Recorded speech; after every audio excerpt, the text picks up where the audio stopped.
की बुनियाद पर नया आर्मी चीफ तैनात करने का बुनियादी मकसद गैर ज़रूरी तनाज़ात से बचना भी है, खुसूसन जब इमरान खान बार बार ये मुतालबा कर रहे हैं कि नया चीफ मेरिट पर लगाया जाए।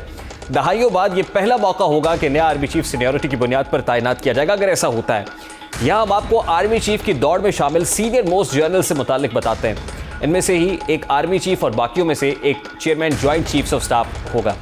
अब जो इस वक्त सीनियर मोस्ट जनरल्स हैं, सीनियरिटी लिस्ट में सीनियर तरीन journal quarter master general lieutenant general Asim Munir ना सिर्फ मिलिट्री इंटेलिजेंस के सरबराह रहे हैं, बल्कि इंटर सर्विसेज इंटेलिजेंस के सरबराह भी रहे हैं। वो उन चंद ISI चीफ्स में से शामिल हैं जिन्होंने उनके ओहदे की मियाद पूरी करने से पहले ही उन्हें हटा दिया गया।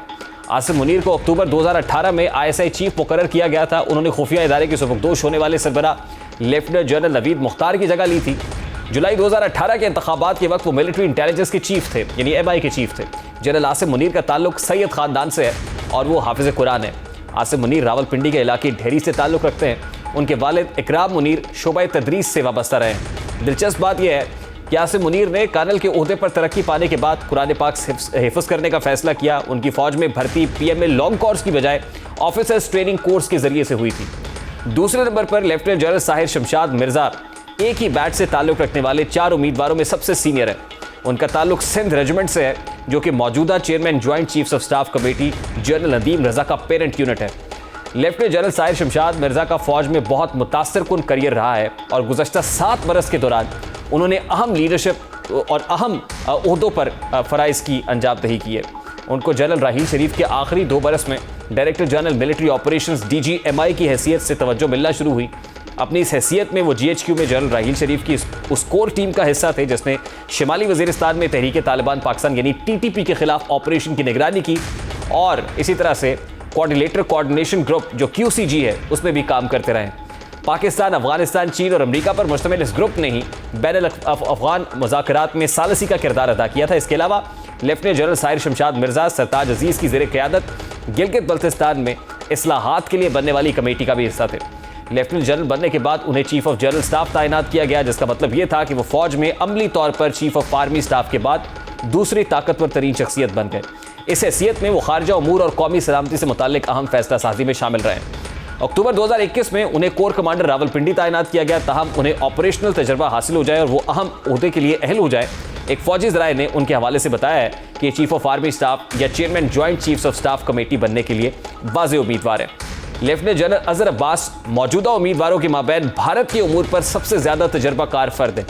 इस वक्त वो चीफ ऑफ जनरल स्टाफ यानी CGS हैं, जिसका मतलब यह है कि वो GHQ में ऑपरेशंस और इंटेलिजेंस डायरेक्टोरेट्स की निगरानी करते हुए अमली तौर पर फौज को चलाते हैं।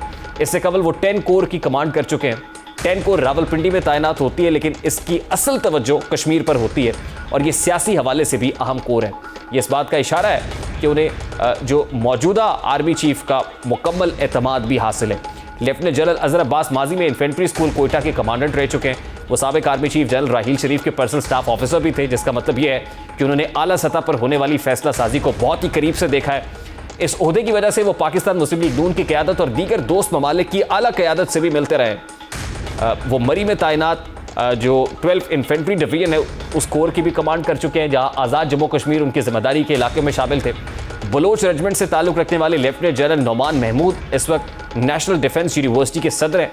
ये कमांडेंट इन स्टाफ कॉलेज कोयटा के चीफ इंस्ट्रक्टर के तौर पर भी वसी तजर्बा रखते हैं और शिमाली वज़ीरिस्तान में एक इन्फेंट्री डिवीजन की कमान कर चुके हैं, जहाँ से उन्हें ISI में बतौर डायरेक्टर जनरल एनालिसिस तैनात किया गया था। इस हैसियत में उन्होंने कौमी सलामती के तनाजुर में खारजा पॉलिसी के तज्ज़िये में अहम किरदार अदा किया। इस ओहदे के बायस उन्हें ISI की जानिब से गैर मुल्की इंटेलिजेंस एजेंसी से राब्ता कारी का भी मौका मिला।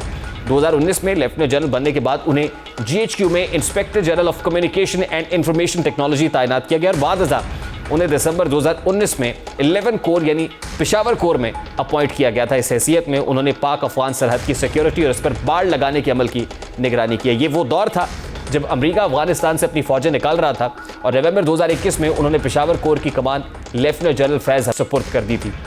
अब ये सीनियर मोस्ट जनरल्स हैं, ये इस तनाजुर में डिटेल्स आपके सामने रखी है कि आज जब ये बात हो रही है कि सीनियर मोस्ट जो जनरल है उनको chief of the army staff appoint किया जाएगा, तो कुछ डिटेल्स आपके साथ शेयर किए।